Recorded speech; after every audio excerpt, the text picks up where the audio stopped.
इतना प्रेम नहीं है। मैं जाकर के अपना धरतिया पर बैठ करके कुछ देर राम का जप कर लूं, उसके बाद यहाँ से चले गए।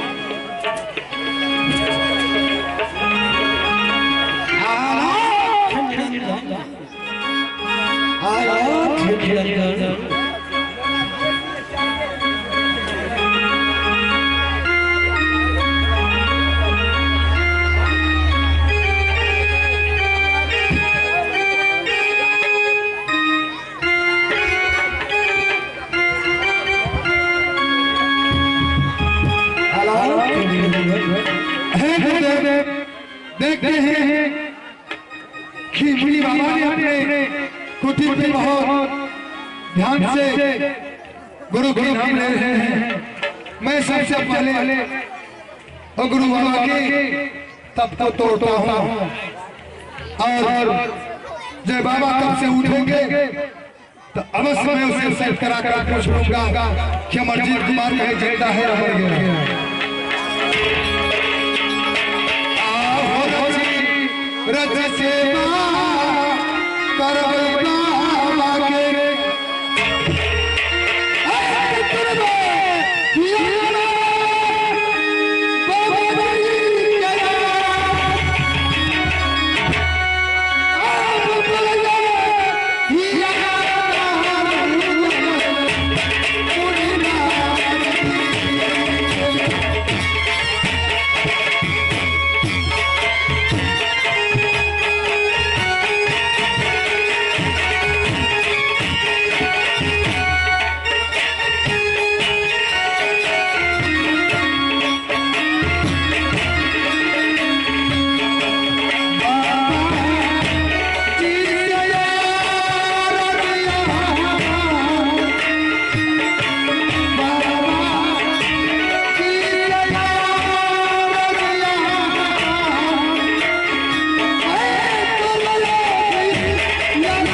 बाबा के ये महाघोर जंगल बाबा को भूतनाथ में करके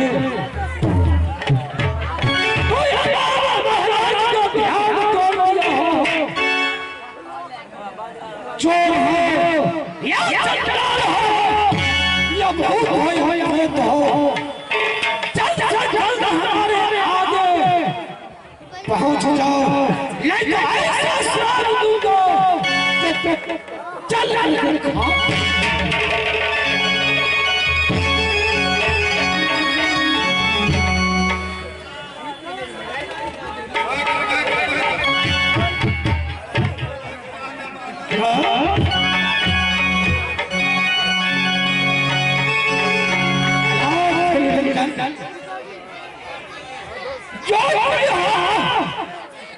वो जल्द से जल्द हमारे सामने हो जाओ। चल कर पहुंच जाओगे।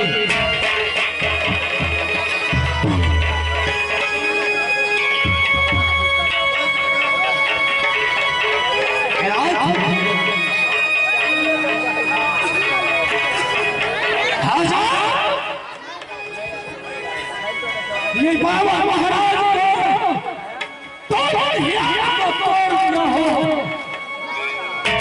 जो जरूरी काम सिखाए हो महाराज के पास जल्द से जल्द हमारे से मांगना। मैं तो होते सुबह कुछ भी नहीं लगेगा। प्रणाम गुरुदेव। हौसला बच्चे, ये तेरी बड़ी आत्मा को ये मेरी है बाबा के पास तुम पहुंचे हो। क्या कारण से क्या आपको क्या विपत्ति पड़ गया है गुरुदेव, मुसीबत से पास में कुछ भी नहीं है। आप बहुत भारी हैं। आप मुझे साथ कीजिए। सब करने की बात मैंने अपने दुख की कहानी आपको सुनाएंगे। क्या मुझे सब करना पड़ेगा? हाँ गुरुदेव। तो ठीक है, सबसे पहले ये बताओ तुम्हारा घर कहाँ है? गुरुदेव, मैं बताऊंगा घर के बारे में, आप पहले सब कीजिए। ठीक है बच्चे, तुम्हारे साथ में सब करता हूँ। ये साथ बढ़मा मुसलसल अगर तुम्हारा रहा हो तो 80 को बोलो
अपने मेला लगाएगा। बोलो किंतु मेला से ना जाने मेरा बाबा अमरजीत कुमार को या कहीं डूब गया या कोई हर को ले गया। इस कारण से मैंने मेरे भाई साहब से वादा किया था कि राजमाता में कुछ भी होगा तो मैं अपने बदन के दिल से देता हूँ। बड़े भाई साहब ने मेरे राजशाही पोशाक कवच कुंडल सभी खोल लिए और बताया कि रुदल अगर अमरजीत को मारेंगे तो तुम भी आओगे, वो नहीं आएंगे तो तुम लौट नहीं आना। बाबा आप देखिए कि मेरा बालक कहीं जिंदा है या मर गया है। बच्चा तुम्हारा बालक अमरजीत कुमार जिंदा है। क्या बाबा जिंदा है? जिंदा है। कहाँ गए बाबा? लेकिन वहाँ पर तुम जाना पाओगे नहीं। वहाँ तेरा तलवार का लड़ाई और जादू का लड़ाई है। जादू की लड़ाई? हाँ हाँ बाबा आखिरी जादू की लड़ाई है। मैं सहन करूंगा जहाँ तक मेरा बालक है वहाँ चले जाऊंगा और छोड़ दूंगा। ठीक है बच्चे, ऐसे नहीं। अगर तू जाना चाहते हो अपना पुत्र से मिलने के लिए झारखंड का सूट उसका बहन और सखी कर्नाटक में क्या कर्नाटक में वो सुगना नहीं तुम्हारे जीत कुमार को चित्रकला से उसको शादी करवाया। क्या दुनिया लड़की घर चले गई है? राजा बेटा की बेटी जब क्या क्या है वो शादी करने के लिए चाहती है। ओहो राजा को की आग लगाकर छोड़ दूंगा बाबा महाराज मैं चाहता हूँ।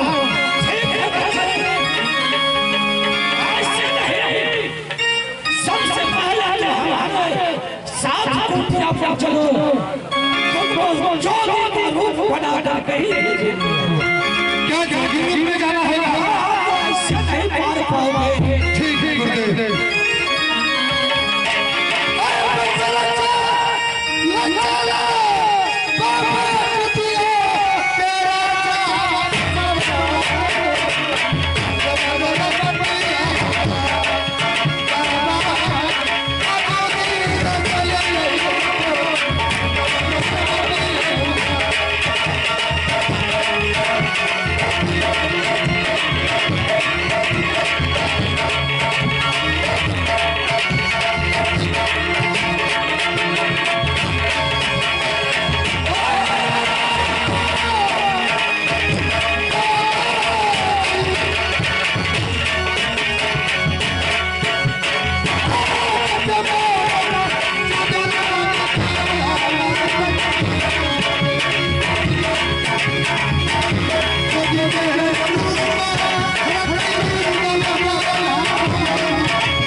हेलो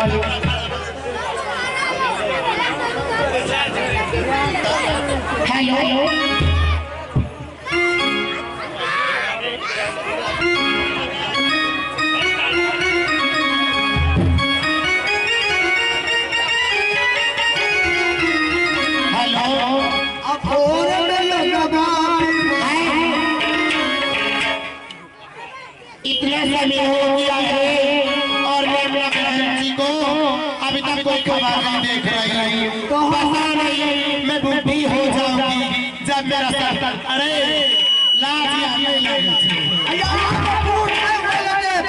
बेचारा बेटा पागल गिरा दो सियारा हटवार में मर गया और तो हुआ मर गया ओना तो देश में घर वाली लगे टिपुए देश वाले छे आई बार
बच गए हैं।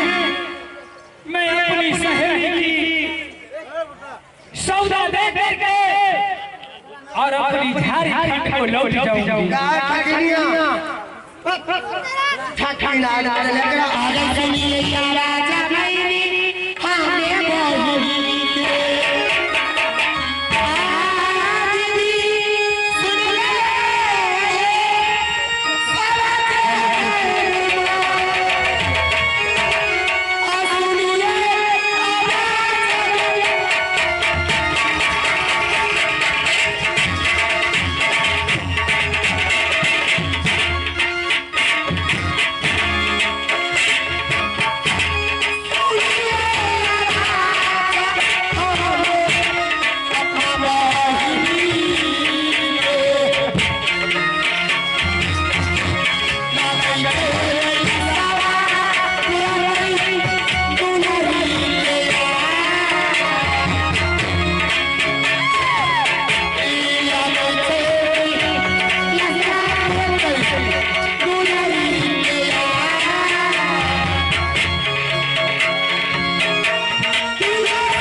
हाँ दीदी भर भर कर चली लेकिन तुम्हारे जो दूल्हा खिलाने नहीं मिला। कहाँ जाके मिला दीदी? कहीं नहीं मिला, कहीं नहीं कहीं नहीं सही। और क्यों मुझे फर्क नहीं है नहीं नहीं सही। अरे जल्दी खा खा के बर्बाद नहीं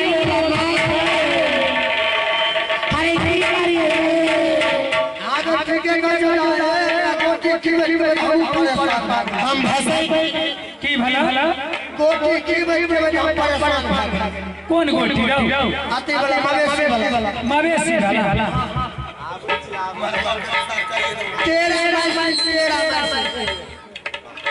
सहेली। हाँ दीदी देखो मैंने तुम्हारी जो दूल्हा ढूंढ के लाई हूँ। हाँ मैं तो इतने टाइम से तुम्हारी रही। हाँ तू है मेरी, तेरे से मुझे प्यार है ना बहना। हाँ बहना, सुगना बना करके राजमाता से लाई, क्या सुगना बना के और उसे मैं तुम्हें हवाले करती हूँ और कैसे रखना है। ठीक है सारा बता दे। आज दिन भर सुगना बना के रखे, आगे रात के समय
हाँ दीदी, यही सुगना है जिसे मैंने रहबा से हरण करके ए दीदी को देखा नहीं बर्दाश्त हो गए।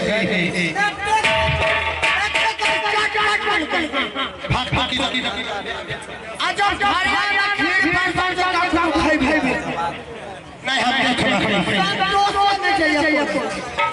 आगे उलटा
प्रणाम देव।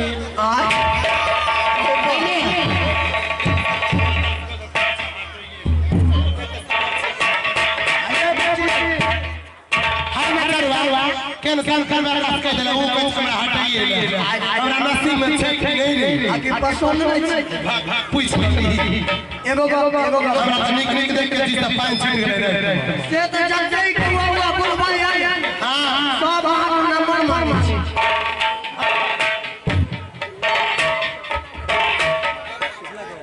नट्टे आज मेरा इलाज दो, आज मैं रात वापस जाऊंगा।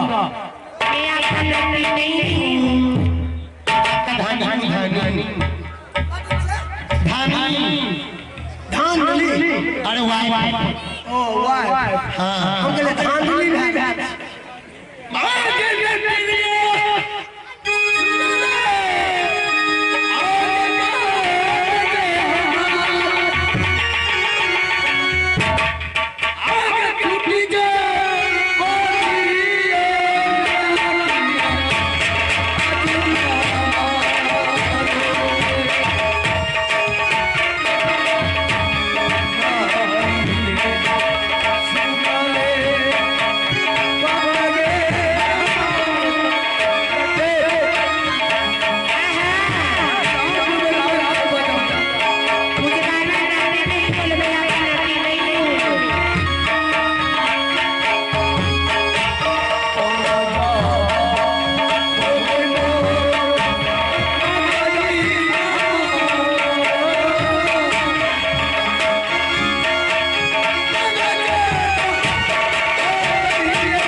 अरे एता बिया में भेल छै डिग्री करै छै हमरा वाला लगा डर हो हमरा बिया में तो केकरो नीक नहीं हतो सब कहि देली बच्चा खाता खाता देबो सब ओकरा जानो पल्सर डर दहेज रे T20 ओ कोई दिन नहीं चलत ले आला आलो की अन्ना नहीं बात पाके छै ने हां पूरा गांव बना अल्लाह का मोहल्ला रात को मनुष्य बना आदिल के कहनी है पूरा पावन ठीक है लगाने को तो मोहल्ले में सब काम है ना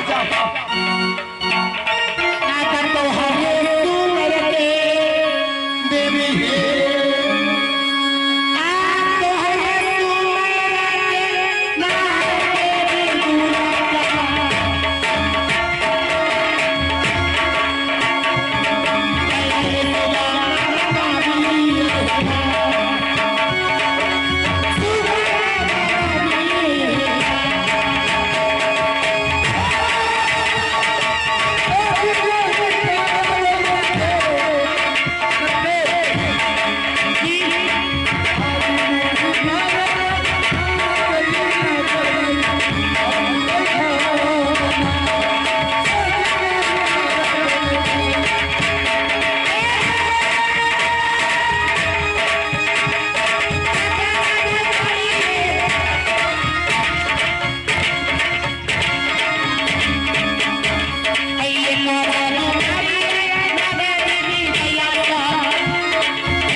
जरूरत नहीं है जनरेटर हमरो पास है